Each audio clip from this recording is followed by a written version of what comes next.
Hello and welcome back to the Lib Dem Podcast, and today we have got another one of our target candidates that has been selected to take on the Tories and to take on, sometimes it'll be Labour as well, but in this case it's definitely the Tories. And so today we have Paul Kohler, who has got so close to taking the seat of Wimbledon, a seat that the Liberals have never ever held. So welcome to the podcast, Paul. I hope you're well. Yes, thanks for inviting me. Not everyone knows where all these constituencies are. Most people have heard of Wimbledon, the tennis tournament, but actually where in London is Wimbledon, Paul? Wimbledon's in southwest London, south of the river. We're surrounded by Richmond, Kingston, Sutton-in-Cheam, Putney, and of course Mitcham and Morden. Yes, because actually, if you look at the constituency map, you are entirely in Merton Parish Council, Merton Borough Council, and there's two seats there. One of them is yours in Wimbledon, and there's another one which is actually further south, which is actually a very strong Labour constituency. So it is a kind of a mixed picture. But actually, that area, the places you've just described, are very strong Lib Dem areas generally. Yeah, we are. We have a large number of Lib Dem MPs around here, of course. One of my colleagues, a former PPC, was asked on election night how it felt to lose his deposit when all around him were Lib Dem MPs, to which he said, well, at least we've got the buggers surrounded. Yeah, that's right. That's right. Absolutely. Because we make no bones about it. You are in an area that is prime for us to take, and we're going to talk about the election results in a minute. But let's talk about you, Paul. So, who is Paul Kohler? I'm a rather dull academic. I've been an academic for 30 years. I'm a lecturer in property law at various universities. And I'm also a bar owner, so I'm the only academic you know who also runs a bar in Covent Garden. What is that? A popular liberal bar? It's a very liberal bar, yes. It's London's cult cabaret bar, yes. Oh, really? Fantastic, excellent. So before you got into academia and everything, were you always politically minded, or is it something that came later? No, I was an armchair member of the Labour Party, very Blairite. I didn't get involved in student politics apart from being JCR president, but that was basically an apolitical position. I did nothing in the Labour Party. I left it occasionally. I left it over the Iraq War, and I left it again over Brexit and anti-Semitism. So I was an armchair member of the Labour Party until very recently. And was it anything? Was it Brexit that thought, right, something's going to happen, or was it something that gave you a thought, right, something's got to change? There are a number of strands. I suppose the most basic point is my wife said to me as I swore at the TV for the sort of nth night in succession, go, for God's sake, go and do something. You can't just sit here shouting. And that was in 2016, 17. Before that, a couple of years beforehand, I'd started getting more politicized. I was a victim of an attack in Wimbledon, which was very well publicised, and I became quite agitated by the fact both the hard right and the hard left used the attack to force their agendas. I even appeared on a Brexit poster because my attackers were Polish. I appeared on a Brexit poster, basically blaming the EU for my attack.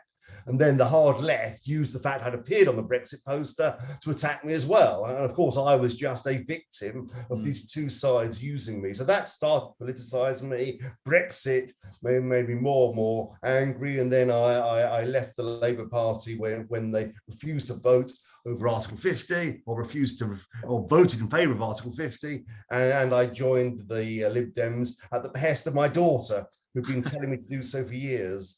And since then, you've obviously been elected. You're a member for Trinity Ward, is that correct? That's right. Yes. The next year, I was a council candidate in 2018, and we won Trinity Ward we won one seat in Trinity Ward for the first time in our history. Now, obviously, we've talked about other areas on this podcast about how the local base bills. Now, it's kind of a little bit flipped in your instant, where you got such an incredible election result, and we can talk about the last election result if you want, where you got so close to winning it. You took down a huge majority down to just 628. But actually, we've seen in the past that councillors, and I think of places like Stockport, where, in places like Hazel Grove, where we won every single kind of seat that year and then still didn't get the general election. We won the council seats, but then didn't get the MP. You came so close to becoming the MP. But the Merton Lib Dems aren't massively powerful yet. I know you'll be thinking about changing that in the local elections coming up. But how did that go about? How did that journey happen for you to go from being quite low down to suddenly, wow, we are really in the mix? Well, there's a number of strands to it. Firstly, Wimbledon is a very small L Liberal constituency. It is utterly liberal. Both the Labour supporters are Blairite, the Tories are One Nation Tories. So it was perfect territory for a Liberal message. That's the first point. Secondly, you're right, there was no history of the Lib Dems doing much on Merton Council. But in the year before the general election, we moved from 1 councillor to 6. So there was progress there. And that showed the way the Merton was moving. And lastly, I think narrative is terribly important. I had a narrative that people responded to. People knew me because of the attack. On the back of the attack, I fought to save Wimbledon Police Station. We saved Wimbledon Police Station. I took the Mayor of London to the High Court, and we won in a judicial review. Wimbledon Police Station is still open because of that court action. And so that built a narrative which people responded to. So people knew me in the constituency. They knew the Lib Dems were on the move. We'd done quite well, in our terms, very well in the 2018 local election. And that just gave us the momentum. It's all about momentum and narrative and giving people a message that they want to hear, which they're not getting from either Labour or the Tories.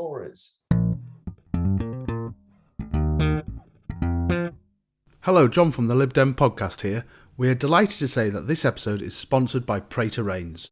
Now more than ever, you need a professional-looking online presence and website. Prater Rains have been helping Liberal Democrat campaigns succeed for 18 years. Their Lib Dem Foci package combines a website, social media and email system to help Lib Dems win. You'll receive great support from real people, fair pricing and a huge range of features to choose from. Prater Rains are already the bespoke developers for Lighthouse, Lib Dem Draw Online and the LD Directory.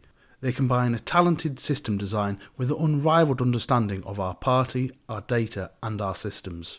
To find out more, check out the Prater Rains website at praterrains.co.uk/liberal-democrats. And so this has been a very rapid rise for yourself personally. Has there been anyone in particular that's really influenced your decision to keep going, to stick at it, to really think, right, I can do better than the Tory incumbent? Well, one is motivated by the weakness of the main parties, of course. My main influence, in fact, is our group leader, Anthony Fairclough, who for 15 years or more kept the light burning in Merton Lib Dems and laid the foundations for our success today. So we have a brilliant cohesive local party, and that's down to him, all the preparation work he did over the years before I joined. So to a great extent, I am benefiting from all his hard work behind the scenes long before we became a top target. And obviously, this year, one of your councillor colleagues, Hina, got on to the London Assembly as well. So there is things definitely moving. Yes, it's brilliant. Hina is a great local councillor, a great member of the GLA, and really holding the mayor to account. It's fantastic that she's from this same small cohort in Merton. And we always like to get an idea of some of the intricacies. I mean, other than like obviously the geographical area of where is Wimbledon, what are the great things about Wimbledon? What are the things that people should know and love about Wimbledon? Why do you love the constituency? We moved here 30 years ago to bring up our children. It's a wonderfully diverse, open, tolerant society. It's exactly how Britain should be. It's people accepting of one another, different cultures coming together, and it just is a cohesive community.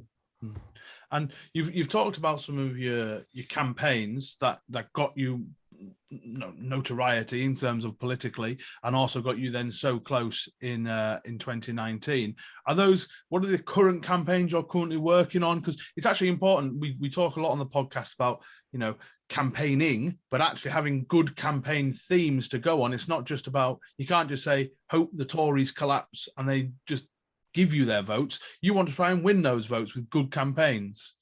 Yeah, well, exactly. So we have various campaigns ongoing, step-free access at the various of the stations. We have a number of stations in across Merton where there's no step-free access. We finally succeeded in Motspur Park, but in Rains Park, we still have a problem. In Hayden's Road, another station, we have a real problem with step-free access, which is easily solvable. These aren't hard to solve. It's just political will. So step-free access has been one campaign. Another very different campaign is campaigning for an old suffragette building, Dorset Hall, that has been left to rack and ruin by Clarion Housing Association. So there again, we're working with the local community, not in a particularly political way, simply using our expertise to push that or help with that campaign. So, there's lots of things to do in any community, and our philosophy is to try and help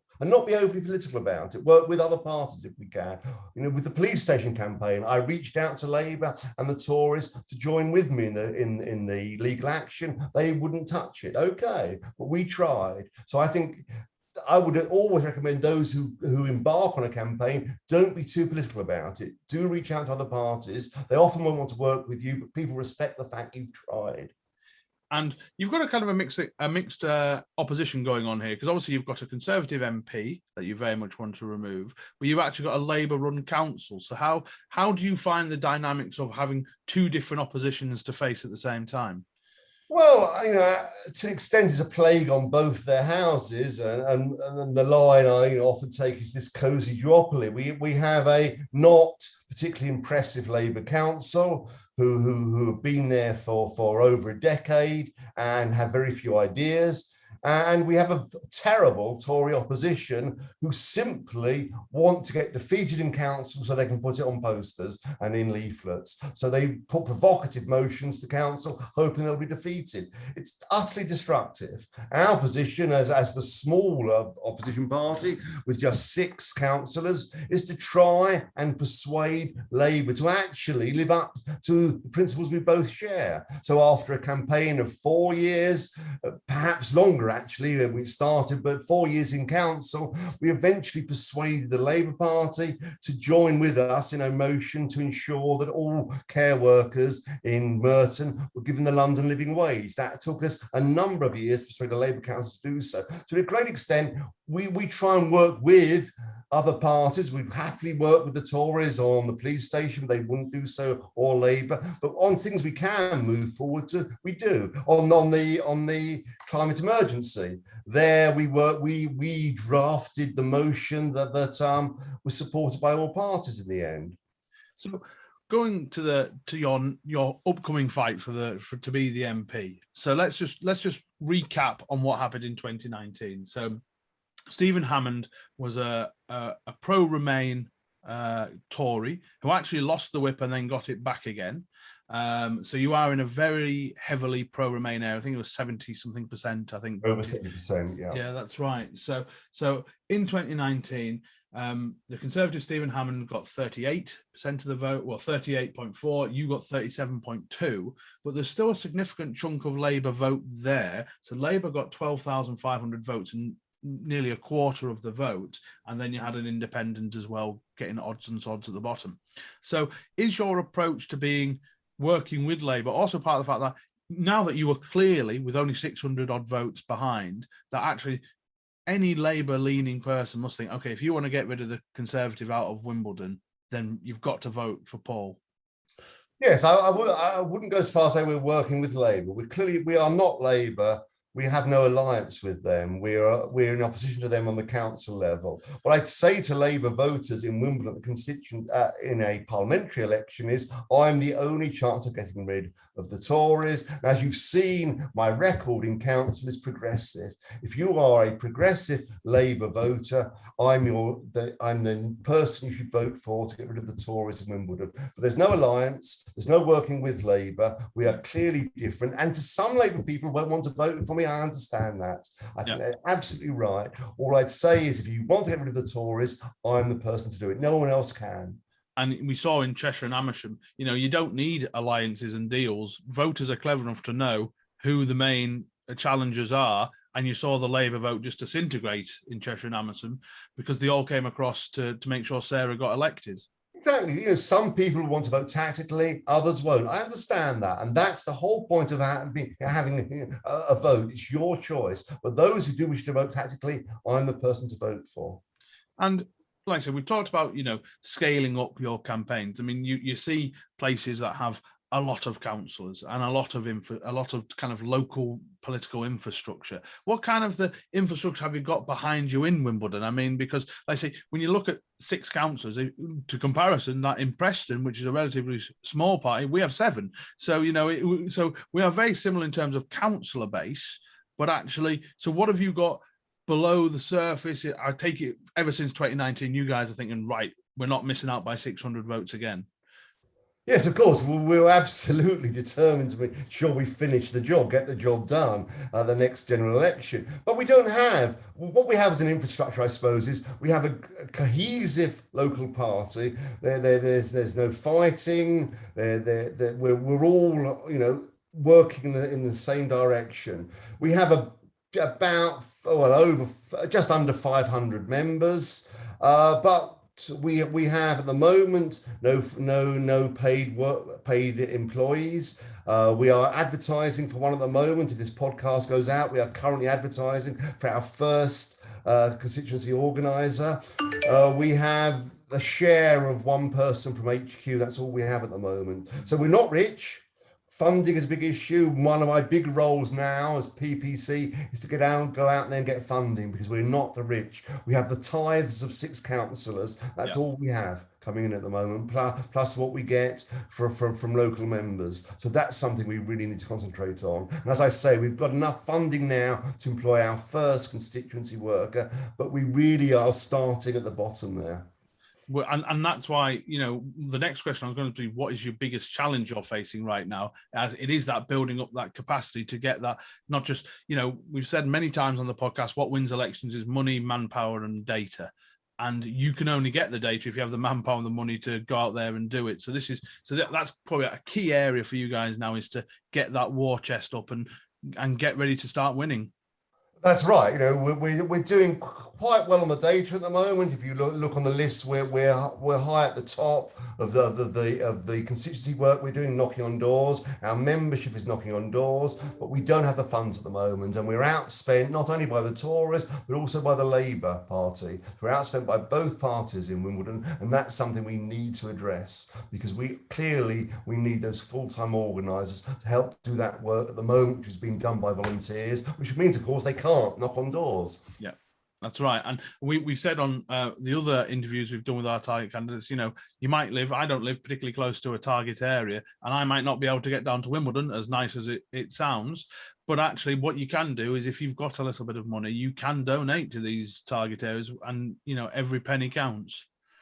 Indeed. I would say that to anyone. We will use your money well, and we will report back to you how we are using it. It's important to keep in contact with donors, particularly whether regular donors or one-off, and we'll make sure every penny is well spent, and make sure we get another Lib Dem MP. So going back to you as a person now, obviously you've talked a little bit about what you do for a living. So how do you balance that kind of work life, being a target candidate? Because it is tough. I mean, you are going to have a very, very busy couple of years, maybe 18 months, but how are you getting that balance right? Well, I was head of the law school at SOAS and took voluntary redundancy to stand in the election. So I've not gone back to full-time academia after the election. I now have a visiting position at Queen Mary and another one at an overseas university. So, basically I'm semi-retired, a part-time academic, to ensure that I spend most of my time on the winning the seat. And of course, I'm also the owner of a bar. I do spend some time booking. My favourite is booking the act, so I book the acts from my bar. You're the first person we've interviewed actually since the Tory conference finished, actually, and it was a very bizarre conference where the Tories seemed to be absolutely cock-a-hoop at the same time as removing £1,000 from the poorest in society. So I do wonder, in your sort of area, where you said it's a small L liberal sort of area, Stephen Hammond was someone who, was not an arch Brexiteer, although it might be even slightly worse that he's now supporting the government, which is doing all these terrible things. So what's the impression on the ground like? Are you seeing a momentum shift away from the Tories? The Johnson is deeply unpopular amongst most Tory voters here, as well as Lib Dem and Labour voters and Green voters. So he is unpopular. And our line is constantly, vote Hammond, get Johnson. The point is Stephen Hammond is not a Brexiteer, he's a Remainer, but he just swallowed his principles and dutifully going through the lobbies on issues he does not believe in, I'm sure. I'm sure if you met him down the pub, away from politics, he would be despairing. But of course, he dutifully votes for Johnson, and that's the problem. He promised to be a strong voice in Parliament, and of course, he's a weak supplicant. Yeah. So with everything we've asked all the candidates coming up, and it's kind of a hypothetical, but if you had 10 times the budget you have now, what would you spend it on? We would spend it on, well, we would spend it on what was the word? What is the word? Targeted post. What's the phrase for direct mail? Direct mail. We would spend it on direct mail is crucial. We would spend it on more surveys of the electorate, actually, more data, more surveys. It's very expensive to survey the electorate at a constituency level. We would do that. And of course, we would spend some on social media, not on a huge amount, because what really works is knocking on doors. So everything to support knocking on doors and producing data. So with your next door, your Liberal next door neighbours, how much work do you do with them tying in campaigns? It'll be interesting because, there's probably very few seats in, there just isn't in the rest of the UK where you get clusters of Lib Dems kind of working together. So how does that work? What's the relationship like? Well, in the past, we have provided sort of support to their campaigns. We're now looking for a return on all that investment. So going forward, we will indeed be working with our fellow MPs in the neighbouring constituencies. We've not done a huge amount in the past. We did some in 2019, not a great amount, but some. Kingston was very helpful in particular. But we will do a lot more going forward than we have done in the past. If you remember, up until the summer of 2019, no one thought of Wimbledon as a target seat. That's right. But obviously, I don't know how. I mean, it was such a magnificent result for you, despite just coming short. But was it a 22-point swing towards you? 22.7%. 22.7. There we go. It's very difficult to sometimes deal with losses. How did you pick yourself up straight away? Right, no, straight back on it. We came close. Let's get that extra yard. Yeah, I was so proud. Although it was hard work, although at the end we didn't win, it was the best. One of the best periods of my life. Perhaps the birth of my daughters was more important, but it was one of the best periods of my life. It was a fantastic time. We had a cohesive team. It was a smallish local team. Every day there was far more Labour momentum people out there than there were Lib Dems. So it was a small local team doing most of the work. And we worked brilliantly. So it was a fantastic time. And yes, we came short, but we learned a lot and we bonded together as a team. So it was a fantastic period in my life.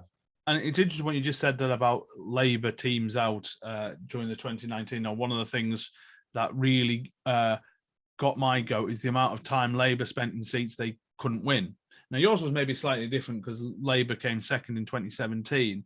But since 2019, where it's completely obvious you are the main challenger, what have Labour been doing in that seat? Are they kind of stepping back a little bit, or what's happening there? You don't see much of them. Remember, they have a number of councillors in the Wimbledon part of Merton, so they are doing some work in those wards. I doubt they'll have any councillors after 2022, but they're doing some work in the wards where they have councillors, but not a huge amount.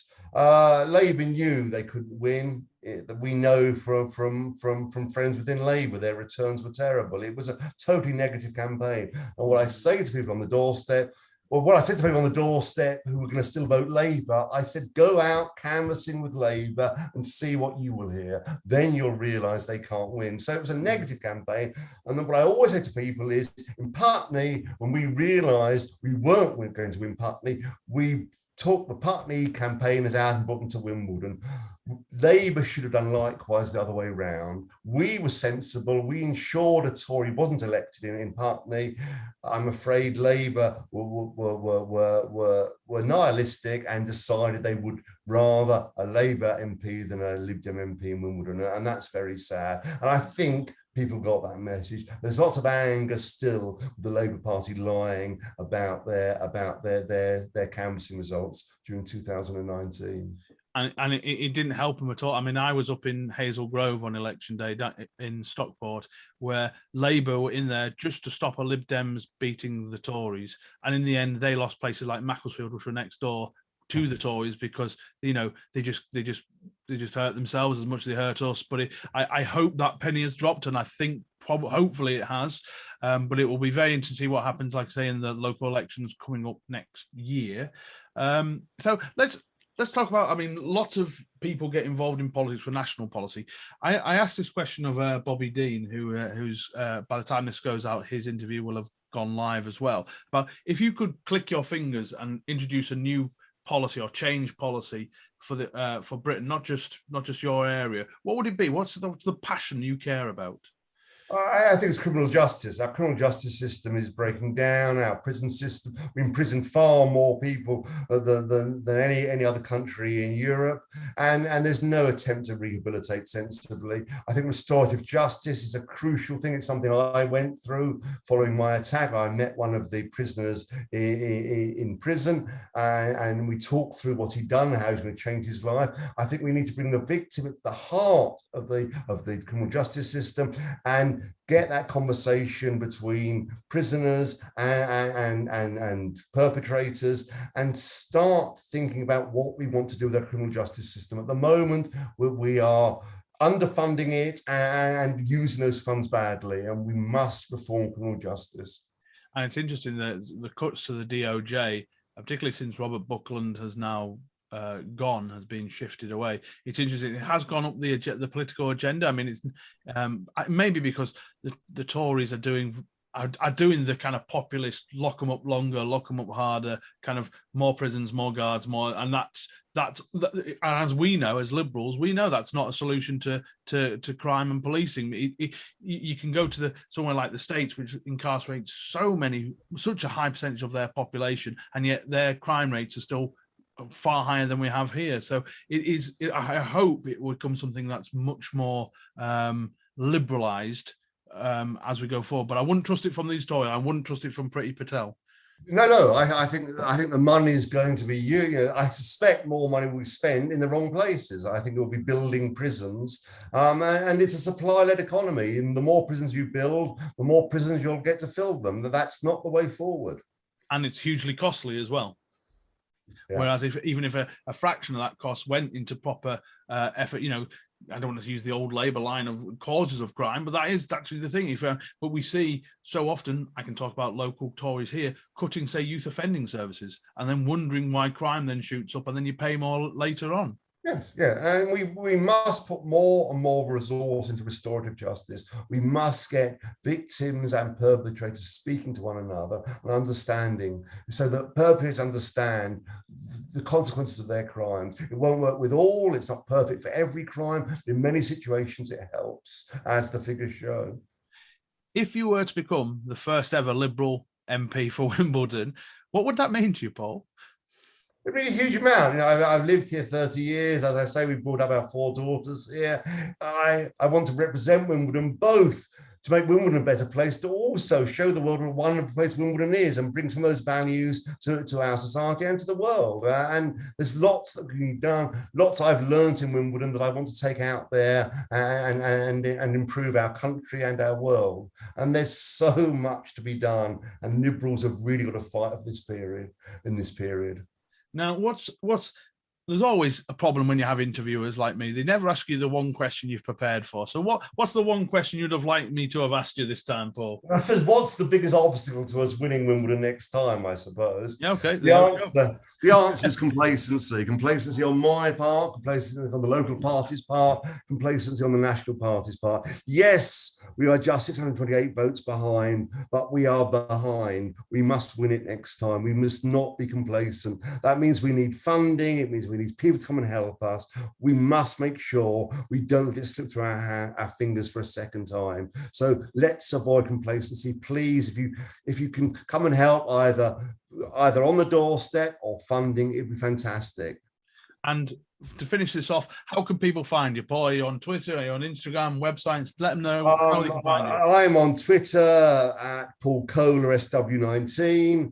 If you want to come and help us, either on the doorstep or funding, it's www.mertonlibdems.org.uk, as you'd expect. So it's Merton Lib Dems, not Wimbledon Lib Dems. It's mertonlibdems.org.uk. So please, yes, we'd love you to come. We'd love to meet as many of you as possible. And there we go. Open invite to the rest of the world, rest of the UK to come to Wimbledon and help you get elected. Well, all I want to say, Paul, final thing for me is thank you so much for coming on the podcast. I really appreciate it. I mean, we must get you over that line. And if we ever want to get rid of this Tory government, and it might not be this time, it might be next time, but we absolutely have to take Wimbledon this time. And getting you over that line must be a goal for all Lib Dems, no matter where they are in the country. So a real pleasure to speak to you, Paul. Thank you so much for coming on. And any of our listeners and watchers want to know more, like I say, I'll put all Paul's contact details about the Merton Lib Dems and himself in the show notes. Do follow everything to do with the Lib Dem podcast at Lib Dem Pod. My name is John Potter. You can follow me at John Potter LD. Thank you so much for Paul for being on. Thank you everyone for watching and listening. And we're back with more of these interviews and other episodes of the podcast very soon. Thank you very much. Thanks. Bye-bye.